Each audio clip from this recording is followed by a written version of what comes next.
Hello friends, welcome to exam Mohalla. I hope आप सब अच्छे होंगे। साथियों, आज की इस वीडियो में हम आरपीएफ कांस्टेबल के स्टैटिक जीके के मोस्ट इंपॉर्टेंट क्वेश्चन को डिस्कस करने वाले हैं। हमने सभी प्रश्न सिलेक्टेड और अच्छे लेवल के लिए हुए हैं। वीडियो में अब लास्ट तक जरूर बने रहिएगा। साथियों, यह सभी प्रश्न मल्टीपल टाइम पूछे गए हैं विभिन्न एग्जामों में, तो वीडियो को ध्यान से देखिएगा। यहाँ से आपके पेपर में 1 से 2 प्रश्न जरूर देखने को मिलेंगे। साथियों, चलिए पहला प्रश्न देखते हैं। पहला प्रश्न है दोस्तों, मैंजीफेरा इंडिका किस राष्ट्रीय प्रतीक का वैज्ञानिक नाम है? ठीक है ना, तो ध्यान रखिएगा, मैंजीफेरा इंडिका किस राष्ट्रीय प्रतीक का नाम है? तो ऑप्शन आपका सी राइट आंसर हो जाएगा दोस्तों, आम। ठीक है ना, आम भारत का राष्ट्रीय फल है, आप सबको पता होगा, जिसे 1950 में अपनाया गया था। ठीक है ना, इसे फलों का राजा कहा जाता है। इसका वैज्ञानिक नाम पूछ लिया जाता है, ध्यान रखिएगा, मैंजीफेरा इंडिका इसका वैज्ञानिक नाम है। चलिए अगला प्रश्न देखते हैं। भारत का राष्ट्रीय पंचांग, ठीक है ना, भारत का राष्ट्रीय पंचांग जो कि शक संवत है, ठीक है, इसे कब अपनाया गया था? ठीक है, प्रश्न पूछा गया था एसएससी के एग्जाम में, ध्यान रखिएगा। तो भारत का राष्ट्रीय पंचांग शक संवत जो कि है, इसे ध्यान रखिएगा 22 मार्च 1957 को अपनाया गया था। ठीक है ना, एग्जैक्ट डेट भी ध्यान रखिएगा, 22 मार्च 1957 को भारत का राष्ट्रीय पंचांग शक संवत को अपनाया गया था। अगला प्रश्न देखते हैं दोस्तों, सत्यमेव जयते का अर्थ क्या है? ठीक है, भारत का आदर्श वाक्य है, जो है हमारा राष्ट्रीय आदर्श वाक्य है सत्यमेव जयते।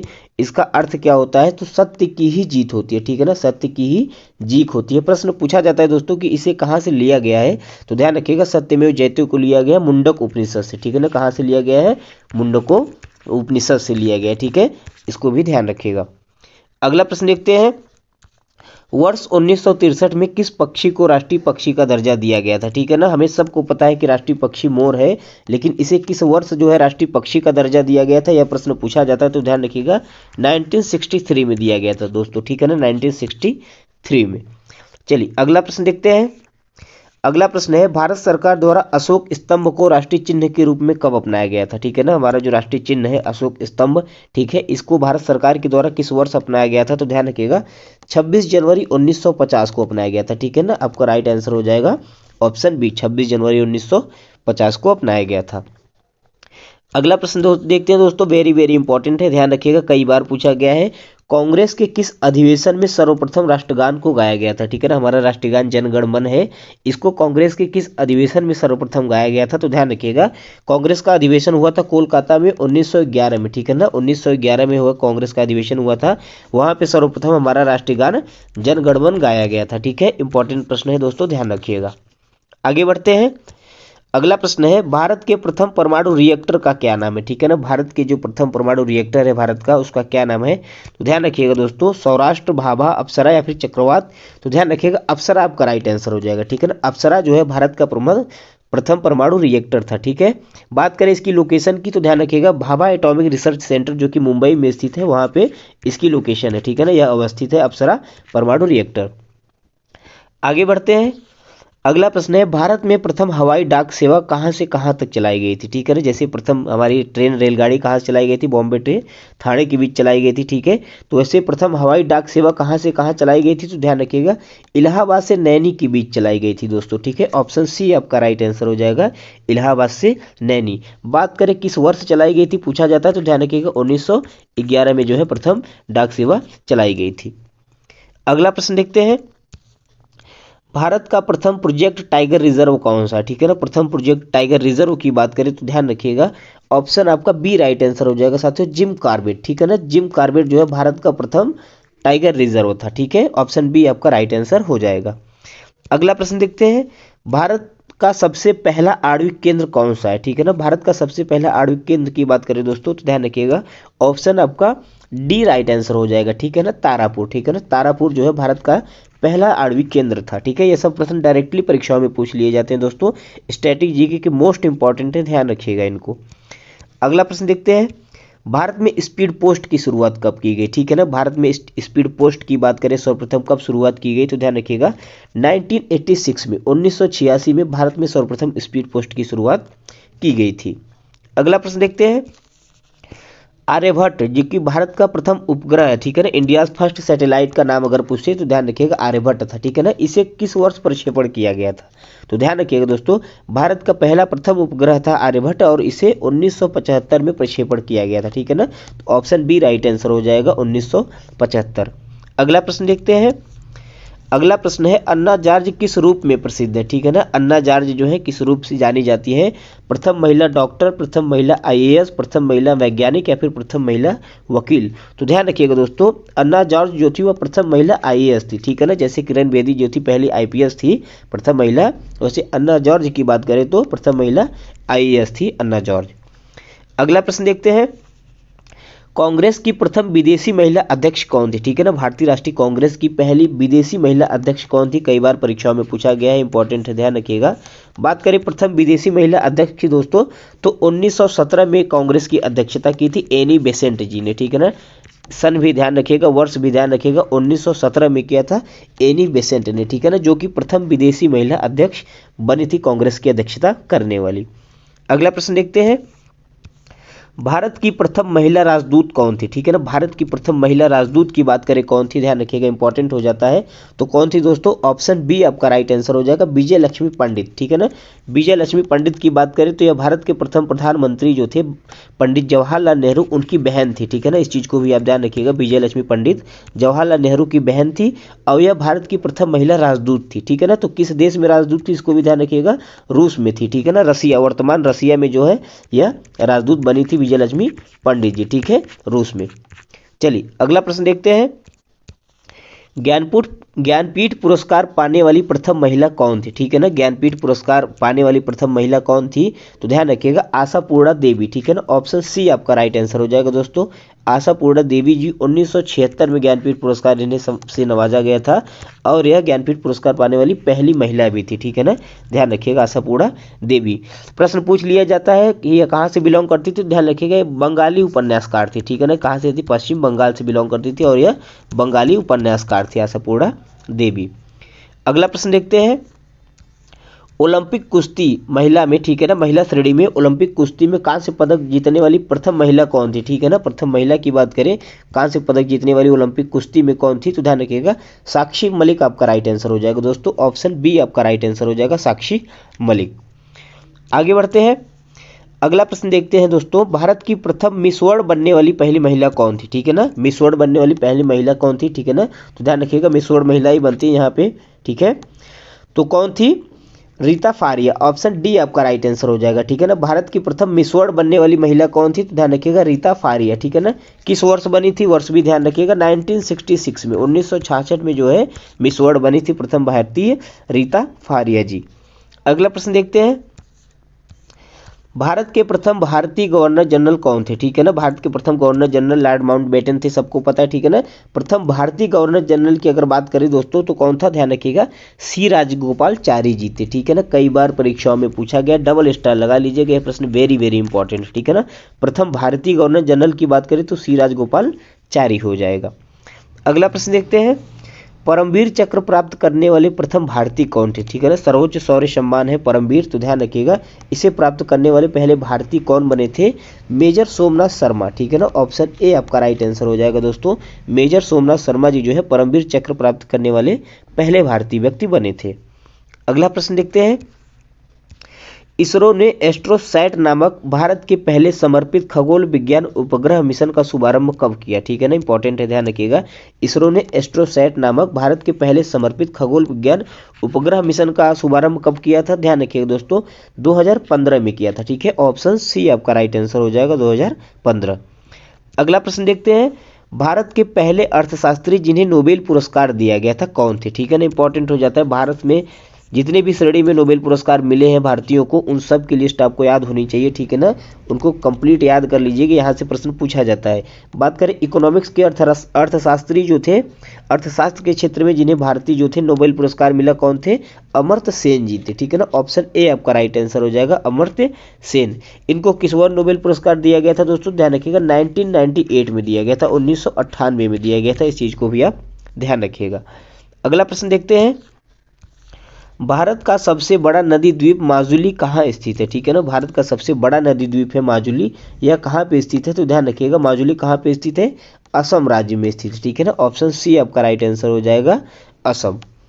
अगला प्रश्न देखते हैं दोस्तों, भारत में मीठे पानी की सबसे बड़ी झील कौन सी है? ठीक है, मीठे पानी की सबसे बड़ी झील की बात करें भारत में कौन सी है, तो ध्यान रखिएगा ऑप्शन बी आपका राइट आंसर हो जाएगा, वुलर झील। ठीक है ना, वुलर झील जो कि जम्मू और कश्मीर में है, यह भारत की सबसे बड़ी मीठे पानी की झील है। अगला प्रश्न देखते हैं, दक्षिण भारत की सबसे लंबी नदी कौन सी है? ठीक है, अगर आपसे दोस्तों पूछे भारत की सबसे लंबी नदी तो गंगा। ठीक है ना, गंगा नदी जो है भारत की सबसे लंबी नदी है। अगर पूछे आपसे दक्षिण भारत की यानी कि साउथ की सबसे लंबी नदी कौन सी है तो गोदावरी। ठीक है, ऑप्शन सी आपका राइट आंसर हो जाएगा। अगला प्रश्न देखते हैं, भारत का सबसे लंबा बांध कौन सा है? ठीक है ना, भारत का सबसे लंबा बांध की बात करें दोस्तों तो ध्यान रखिएगा ऑप्शन बी आपका राइट आंसर हो जाएगा, हीराकुंड बांध। ठीक है ना, हीराकुंड बांध जो है भारत का सबसे लंबा बांध है। अगर आपसे पूछे सबसे ऊंचा बांध तो टिहरी। ठीक है ना, टिहरी जो है सबसे ऊंचा हो जाएगा, और लंबा की बात करें तो हीराकुंड। अगला प्रश्न देखते हैं, पवनार आश्रम का संबंध किस प्रसिद्ध व्यक्ति से है? ठीक है ना, ध्यान रखिएगा पवनार आश्रम। ठीक है ना, पवनार आश्रम का संबंध किस प्रसिद्ध व्यक्ति से है तो ऑप्शन बी आपका राइट आंसर हो जाएगा, विनोबा भावे से है। ठीक है ना, विनोबा भावे का संबंध पवनार आश्रम से है। अगला प्रश्न देखते हैं, लेडी विद द लैंप के नाम से किसे जाना जाता है? ठीक है ना, लेडी विद द लैंप के नाम से किसे जाना जाता था? Mother Teresa, Florence Nightingale, Annie Besant या फिर सावित्री बाई फुले। ध्यान रखिएगा दोस्तों ऑप्शन बी आपका करेक्ट आंसर हो जाएगा, लेडी विद द लैंप के नाम से फ्लोरेंस नाइटिंगेल को जाना जाता था। अगला प्रश्न है, सीमांत गांधी के नाम से किसे जाना जाता था? ठीक है ना, कई बार परीक्षाओं में यह भी प्रश्न पूछा गया है, सीमांत गांधी के नाम से किसे जाना जाता था तो ध्यान रखिएगा खान अब्दुल गफ्फार खान को। ठीक है, ऑप्शन सी आपका राइट आंसर हो जाएगा। उपनाम से प्रश्न पूछा जाता है, इसलिए 2-3 क्वेश्चन हमने यहाँ पे ऐड कर लिए गए हैं और यह क्वेश्चन पूछे गए हैं। ठीक है ना, इस चीज़ को भी आप ध्यान रखिएगा, जितने भी प्रश्न मैं बता रहा हूँ यह सभी प्रीवियस ईयर की परीक्षाओं में पूछे गए हैं। अगला प्रश्न है, बंग बंधु के नाम से कौन जाना जाता है? ठीक है ना, बंग बंधु के नाम से किसे जाना जाता है तो ध्यान रखिएगा शेख मुजीबुर रहमान जी को। ठीक है ना, ऑप्शन बी आपका राइट आंसर हो जाएगा, शेख मुजीबुर रहमान जी को बंग बंधु के नाम से जाना जाता है। अगला प्रश्न देखते हैं, अभय घाट का संबंध किससे है? ठीक है ना, अभय घाट जैसे राजघाट का संबंध हो गया महात्मा गांधी से। ठीक है ना, वैसे अभय घाट की बात करें अगर इसका संबंध किससे है तो ध्यान रखिएगा मोरारजी देसाई से है। ठीक है, ऑप्शन सी आपका राइट आंसर हो जाएगा, मोरारजी देसाई।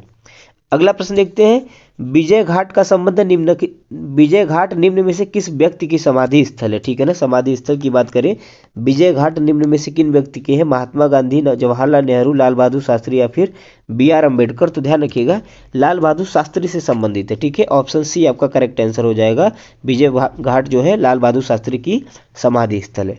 अगला प्रश्न देखते हैं, केंद्रीय खनन अनुसंधान संस्थान कहाँ स्थित है? ठीक है ना, केंद्रीय खनन अनुसंधान संस्थान वेरी वेरी इंपॉर्टेंट है, ध्यान रखिएगा दोस्तों यह कहाँ पे स्थित है तो ध्यान रखिएगा धनबाद में स्थित है। ठीक है ना, झारखंड के धनबाद में स्थित है केंद्रीय खनन अनुसंधान संस्थान। अगला प्रश्न देखते हैं, भारतीय पुरातत्व सर्वेक्षण विभाग का मुख्यालय कहाँ पे स्थित है? ठीक है, भारतीय पुरातत्व सर्वेक्षण विभाग के मुख्यालय की बात करें तो इसकी लोकेशन कहाँ पे? कोलकाता में है। ठीक है, ऑप्शन सी आपका राइट आंसर हो जाएगा, पश्चिम बंगाल के कोलकाता में स्थित है भारतीय पुरातत्व सर्वेक्षण विभाग। अगला प्रश्न देखते हैं, असम राइफल्स की स्थापना किस वर्ष की गई? ठीक है ना, असम राइफल्स की स्थापना किस वर्ष की गई? ध्यान रखिएगा दोस्तों कब की गई थी असम राइफल्स की स्थापना?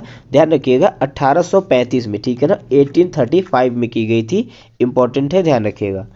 आगे बढ़ते हैं, इंटेलिजेंस ब्यूरो आईबी। ठीक है ना, भारत की खुफिया एजेंसी है, ध्यान रखिएगा जैसे जो है रॉ है वैसे आईबी है, तो इंटेलिजेंस ब्यूरो आईबी का मुख्यालय कहाँ पे स्थित है तो ध्यान रखिएगा नई दिल्ली। ठीक है, ऑप्शन बी आपका राइट आंसर हो जाएगा, नई दिल्ली।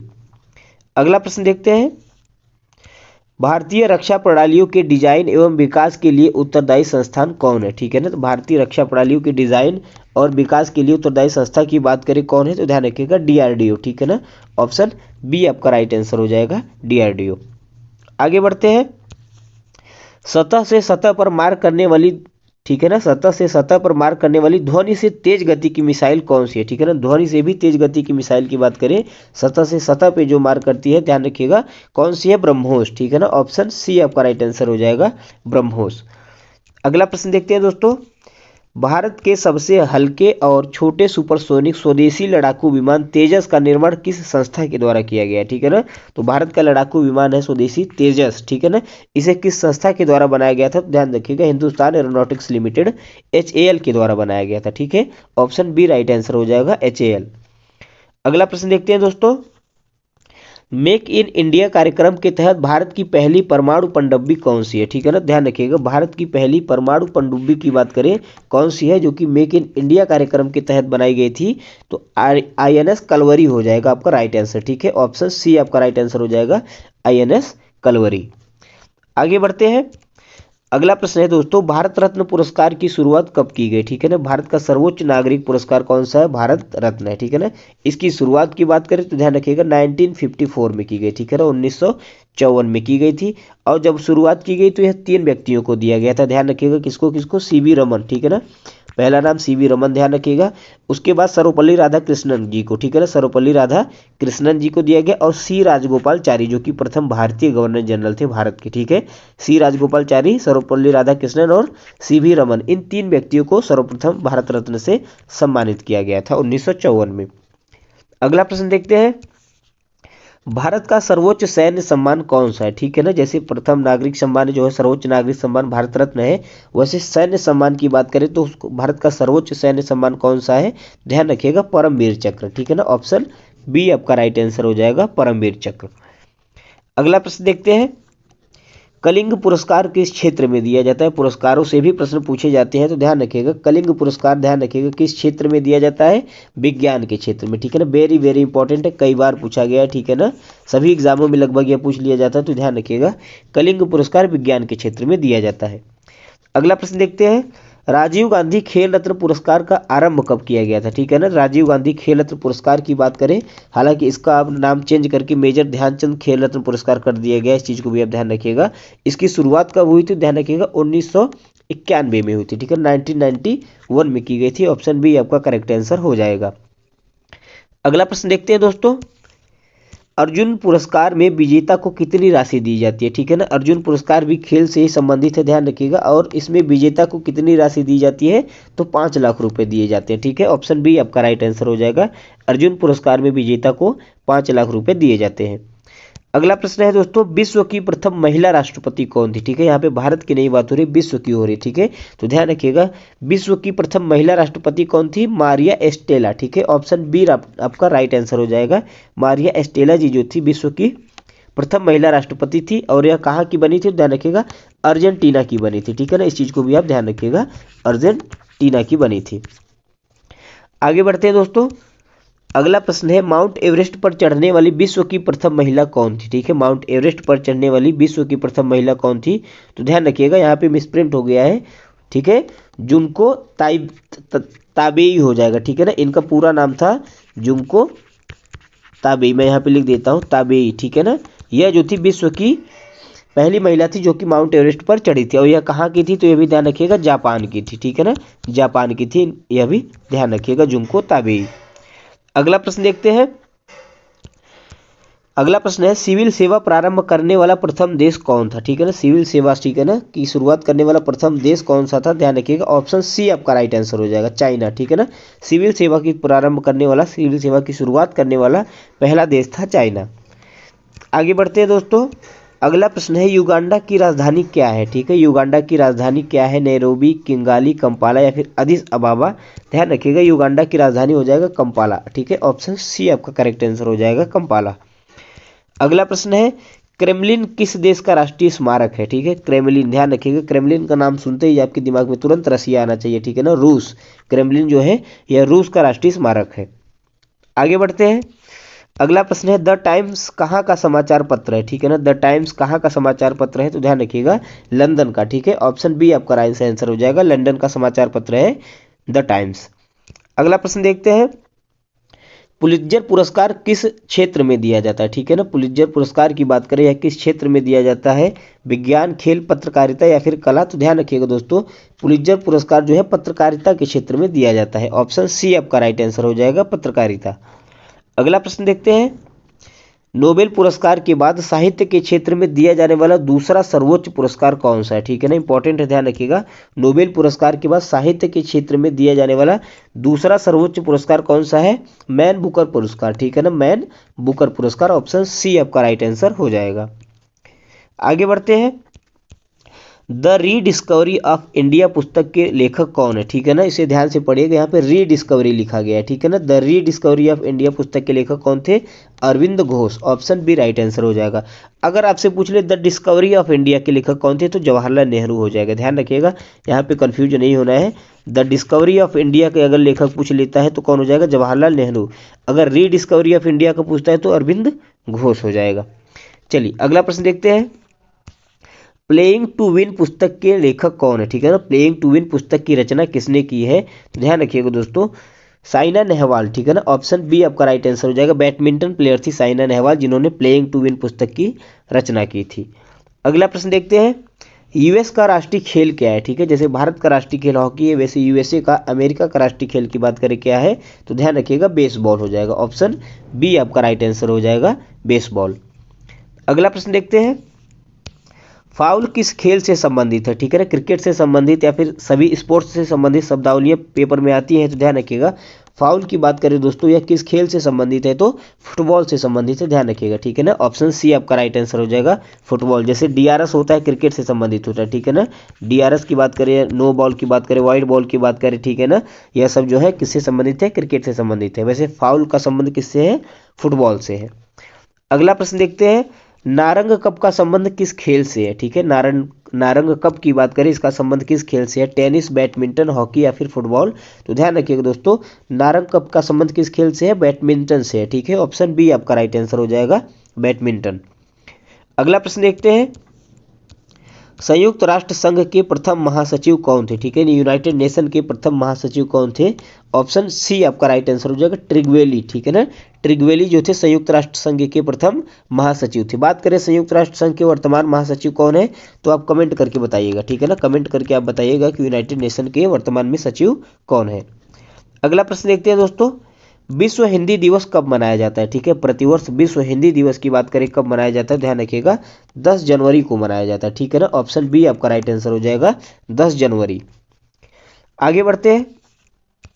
अगला प्रश्न है। बंकिम चंद्र चटर्जी द्वारा रचित आनंद मठ उपन्यास में किसका उल्लेख किया गया है, ठीक है ना, बंकिम चंद्र चटर्जी के द्वारा लिखा गया उनका उपन्यास है आनंद मठ, ठीक है, उसमें किसका जिक्र देखने को मिलता है, तो ध्यान रखिएगा हमारा राष्ट्रीय गीत है, ठीक है ना, हमारा राष्ट्रीय गीत क्या है, वंदे मातरम, ठीक है ना, यह कहाँ से लिया गया है, तो बंकिम चंद्र चटर्जी द्वारा रचित आनंद मठ से लिया गया है, ठीक है, तो ध्यान रखिएगा। आगे बढ़ते हैं। अगला प्रश्न है। स्नूकर का खेल कितनी गेंदों के साथ खेला जाता है, ठीक है ना, स्नूकर का खेल आपको सबको पता होगा, ठीक है, टेबल पे शायद बहुत सारी बॉलें होती हैं, ठीक है ना, और उसको स्टिक से खेला जाता है, स्नूकर का गेम होता है, उसमें जो जितनी भी बॉल होती है उनकी संख्या कितनी होती है, पेपर में पूछा गया था, तो ध्यान रखिएगा स्नूकर के खेल में गेंदों की संख्या 22 होती है, ठीक है, ऑप्शन सी आपका राइट आंसर हो जाएगा, 22, ठीक है, 22 होती है। अगला प्रश्न देखते हैं दोस्तों। टेस्ट क्रिकेट में सबसे तेज शतक बनाने का रिकॉर्ड किसके नाम है, ठीक है, टेस्ट क्रिकेट की बात करें उसमें सबसे तेज शतक बनाने का रिकॉर्ड किसके पास है, Virat Kohli, Brendon McCullum, Chris Gayle या फिर शाहिद अफरीदी। ध्यान रखिएगा दोस्तों ऑप्शन बी आपका राइट आंसर हो जाएगा, ब्रैंडन मैकुलम, ठीक है ना, ब्रैंडन मैकुलम के नाम है टेस्ट क्रिकेट में सबसे तेज शतक बनाने का रिकॉर्ड। अगला प्रश्न देखते हैं। खिलाड़ियों के उपनाम से प्रश्न पूछा जाता है, तो ध्यान रखिएगा हरियाणा हरिकेन के नाम से किसे जाना जाता है, ठीक है, हरियाणा हरिकेन के नाम से किसे जाना जाता है, युवराज सिंह, कपिल देव, वीरेंद्र सहवाग या फिर राहुल द्रविड़। ऑप्शन बी आपका राइट आंसर हो जाएगा दोस्तों, ठीक है ना, ऑप्शन बी राइट आंसर हो जाएगा, कपिल देव को हरियाणा हरिकेन के नाम से जाना जाता है। आगे बढ़ते हैं। अगला प्रश्न है। तवांग मठ कहाँ स्थित है, ठीक है, तवांग मठ कहाँ पे स्थित है, ध्यान रखिएगा अरुणाचल प्रदेश में स्थित है, ठीक है ना, भारत का पूर्वोत्तर राज्य है अरुणाचल प्रदेश, वहाँ पे तवांग मठ स्थित है। अगला प्रश्न देखते हैं। मेकिंग इंडिया ऑसम पुस्तक के लेखक कौन है, ठीक है ना, मेकिंग इंडिया ऑसम पुस्तक के लेखक की बात करें तो चेतन भगत के द्वारा लिखी गई है पुस्तक, ठीक है ना, चेतन भगत के द्वारा यह पुस्तक लिखी गई है। इनकी और पुस्तकें हैं, वन इंडियन गर्ल हो गया, ठीक है ना, हाफ गर्लफ्रेंड हो गया, यह सब पुस्तक किसकी है, चेतन भगत के द्वारा लिखी गई है, तो ध्यान रखिएगा। आगे बढ़ते हैं। केंद्रीय अन्वेषण ब्यूरो सीबीआई की स्थापना किस वर्ष की गई, ठीक है ना, सीबीआई केंद्रीय अन्वेषण ब्यूरो की स्थापना कब की गई, तो ध्यान रखिएगा दोस्तों 1953, ठीक है ना, ऑप्शन ए आपका राइट आंसर हो जाएगा। सीबीआई की स्थापना कब की गई थी, 1953 में की गई थी। अगला प्रश्न देखते हैं। केवलादेव राष्ट्रीय उद्यान किस राज्य में स्थित है? ठीक है, केवलादेव राष्ट्रीय उद्यान या केवलादेव घाना पक्षी विहार की बात करें, यह कहाँ पे स्थित है? राजस्थान में स्थित है। ठीक है, ऑप्शन बी राइट आंसर हो जाएगा। ध्यान रखिएगा, यह भी पूछा गया है परीक्षाओं में। आगे बढ़ते हैं। अगला प्रश्न है दोस्तों, उत्तरी अटलांटिक संधि संगठन जिसे नाटो के नाम से जाना जाता है, ठीक है, इसकी स्थापना किस वर्ष की गई थी? ठीक है ना, तो ध्यान रखिएगा, नाटो की स्थापना की बात करें तो 1949 में की गई थी। ठीक है ना, यह एक उत्तरी अटलांटिक संधि संगठन है। रसिया को जो है बेसिकली टैकल करने के लिए इसकी स्थापना की गई थी। ठीक है, आगे बढ़ते हैं। खाद्य एवं कृषि संगठन FAO, ठीक है ना, खाद्य एवं कृषि संगठन का मुख्यालय कहाँ पे स्थित है? ठीक है, ध्यान रखिएगा, खाद्य एवं कृषि संगठन का मुख्यालय कहाँ पे स्थित है दोस्तों? इटली के रोम में स्थित है। ठीक है ना, ऑप्शन सी आपका राइट आंसर हो जाएगा, रोम में स्थित है। आगे बढ़ते हैं। अगला प्रश्न है, सुनील छेत्री का संबंध किस खेल से है? ठीक है ना, सुनील छेत्री का संबंध किस खेल से है? तो ध्यान रखिएगा, भारतीय फुटबॉलर है यह। ठीक है ना, सुनील छेत्री, ऑप्शन सी आपका राइट आंसर हो जाएगा, फुटबॉल से है। अगला प्रश्न देखते हैं दोस्तों, चाइना मैन का संबंध किस खेल से है? ठीक है ना, चाइना मैन जो है का संबंध किस खेल से है? ध्यान रखिएगा, चाइना मैन का संबंध है क्रिकेट से। ठीक है ना, क्रिकेट की शब्दावली है चाइना मैन, ऑप्शन बी आपका राइट आंसर हो जाएगा। अगला प्रश्न देखते हैं, आगा खान कप का संबंध किस खेल से है? ठीक है, आगा खान कप का संबंध किस खेल से है? तो ध्यान रखिएगा दोस्तों, ऑप्शन ए राइट आंसर हो जाएगा, हॉकी। ठीक है ना, हॉकी से जो है संबंधित है आगा खान कप। अगला प्रश्न देखते हैं, भारत की पहली मिस यूनिवर्स विजेता कौन बनी थी? ठीक है ना, भारत की पहली मिस यूनिवर्स विजेता कौन बनी थी? तो ध्यान रखिएगा, सुष्मिता सेन। ठीक है ना, ऑप्शन बी आपका राइट आंसर हो जाएगा, सुष्मिता सेन जी जो है 1994 में यह खिताब अपने नाम की थी और भारत की पहली मिस यूनिवर्स विजेता बनी थी। आगे बढ़ते हैं। अगला प्रश्न है, साहित्य के क्षेत्र में दिया जाने वाला सरस्वती सम्मान किस वर्ष शुरू किया गया था? तो ध्यान रखिएगा, सरस्वती सम्मान सबसे पहले किस क्षेत्र में दिया जाता है? साहित्य के क्षेत्र में दिया जाता है। और के बिरला फाउंडेशन के द्वारा इसकी शुरुआत कब की गई थी? 1991 में की गई थी। ऑप्शन बी राइट आंसर हो जाएगा, यह भी प्रश्न पूछा गया है, ध्यान रखिएगा। आगे बढ़ते हैं। अगला प्रश्न है, मरणोपरांत भारत रत्न पाने वाले पहले व्यक्ति कौन थे? ठीक है ना, भारत रत्न जो है सर्वप्रथम जब शुरू किया गया था तो वह मरणोपरांत नहीं दिया जाता था, लेकिन ध्यान रखिएगा, लाल बहादुर शास्त्री जी जो है इनकी मृत्यु के बाद यह सबसे पहले व्यक्ति बने थे जिन्हें भारत रत्न से सम्मानित किया गया था, मरणोपरांत। ठीक है ना, ध्यान रखिएगा, ऑप्शन ए राइट आंसर हो जाएगा इसका। अगला प्रश्न देखते हैं दोस्तों, किसे एशिया का नोबेल कहा जाता है? ठीक है, यह प्रश्न तो कई बार पूछा गया, मल्टीपल टाइम रिपीट हुआ है, ध्यान रखिएगा, एशिया के नोबेल के नाम से किसे जाना जाता है? रेमन मैग्सेसे पुरस्कार को। ठीक है, ऑप्शन बी आपका करेक्ट आंसर हो जाएगा, रेमन मैग्सेसे पुरस्कार। अगला प्रश्न देखते हैं, शांति के क्षेत्र में मदर टेरेसा को किस वर्ष नोबेल पुरस्कार से सम्मानित किया गया था? ठीक है ना, मदर टेरेसा को शांति के क्षेत्र में नोबेल पुरस्कार दिया गया था और किस वर्ष दिया गया था? ध्यान रखिएगा, 1979 में। ऑप्शन ए आपका राइट आंसर हो जाएगा, 1979 में। अगला प्रश्न देखते हैं दोस्तों, 38वीं समानांतर रेखा किन दो देशों को विभाजित करती है? ठीक है ना, डिवाइडिंग लाइन से प्रश्न पूछे जाते हैं, तो ध्यान रखिएगा, 38वीं समानांतर रेखा किन दो देशों को विभाजित करती है? उत्तर कोरिया और दक्षिण कोरिया। ठीक है ना, इंपॉर्टेंट है, ध्यान रखिएगा, उत्तर कोरिया और दक्षिण कोरिया। भारत और चीन की बात करें तो मैक मोहन रेखा जो है भारत और चीन के बीच डिवाइडिंग लाइन का काम करती है, ध्यान रखिएगा, भारत और पाकिस्तान के बीच करती है रेडक्लिफ रेखा। ठीक है, इन दोनों को भी आप ध्यान रखिएगा। अगला प्रश्न देखते हैं, नाइचो किस देश की गुप्तचर संस्था है? ठीक है ना, जैसे भारत की गुप्तचर संस्था है रॉ, ठीक है, वैसे नाइचो किस देश की गुप्तचर संस्था है? जापान की है। ठीक है ना, ऑप्शन बी आपका राइट आंसर हो जाएगा, जापान। चलिए आगे बढ़ते हैं दोस्तों। अगला प्रश्न है, पेरू की राजधानी क्या है? ठीक है ना, कैपिटल और करेंसी से प्रश्न पूछा जाता है, तो ध्यान रखिएगा, पेरू की राजधानी की बात करें क्या है? तो ध्यान रखिएगा, लीमा। ऑप्शन बी आपका राइट आंसर हो जाएगा, पेरू की राजधानी क्या है दोस्तों? लीमा है। अगला प्रश्न है, इजराइल की मुद्रा क्या है? ठीक है ना, मुद्रा की बात करें, इजराइल की मुद्रा क्या है? तो ध्यान रखिएगा, न्यू शेकेल। ठीक है ना, इजराइल की राजधानी क्या है? यरूशलेम। ठीक है, लेकिन यहाँ की मुद्रा क्या है? ध्यान रखिएगा, न्यू शेकेल। पूछा जा सकता है यह परीक्षाओं में, ध्यान रखिएगा। आगे बढ़ते हैं। अगला प्रश्न है दोस्तों, मालदीव की संसद का क्या नाम है? ठीक है ना, मालदीव की संसद की बात करें, मजलिस, सेजिम, डाइट या फिर कुनेस्टग, तो ध्यान रखिएगा, मालदीव की संसद का क्या नाम है? मजलिस है। ऑप्शन ए राइट आंसर हो जाएगा, मजलिस। अगला प्रश्न देखते हैं, राजस्थान का गौरव किस शहर को कहा जाता है? ठीक है ना, राजस्थान का गौरव किस शहर को कहा जाता है? जयपुर, जोधपुर, चित्तौड़गढ़ या फिर उदयपुर? तो ध्यान रखिएगा दोस्तों, ऑप्शन सी आपका राइट आंसर हो जाएगा, चित्तौड़गढ़। ठीक है ना, चित्तौड़गढ़ को जो है राजस्थान का गौरव कहा जाता है।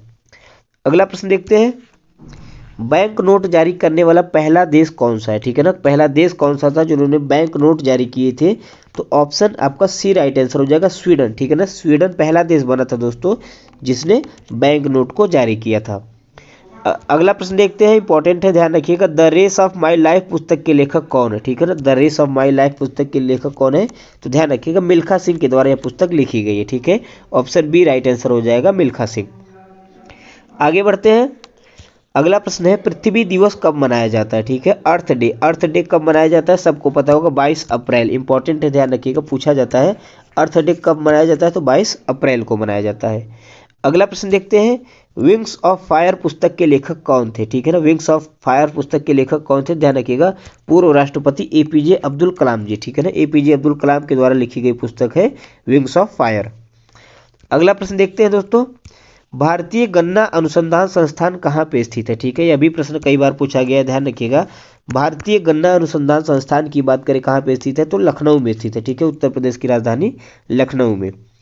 अगला प्रश्न देखते हैं, किस देश को लैंड ऑफ व्हाइट एलिफेंट के नाम से जाना जाता है, सफेद हाथी कहाँ पे पाए जाते हैं, तो ध्यान रखिएगा थाईलैंड में पाए जाते हैं दोस्तों, ऑप्शन बी आपका राइट आंसर हो जाएगा, लैंड ऑफ व्हाइट एलिफेंट के नाम से थाईलैंड को जाना जाता है। अगला प्रश्न देखते हैं, भारत के राष्ट्रीय जलीय जीव जो कि डॉल्फिन है, ठीक है, भारत का राष्ट्रीय जलीय जीव की बात करें क्या है, तो ध्यान रखिएगा डॉल्फिन, गंगा डॉल्फिन, ठीक है, इसे किस वर्ष अपनाया गया था, ध्यान रखिएगा वर्ष 2009 में अपनाया गया था, ठीक है, ऑप्शन सी आपका राइट आंसर हो जाएगा, 2009 में राष्ट्रीय जलीय जीव डॉल्फिन को अपनाया गया था।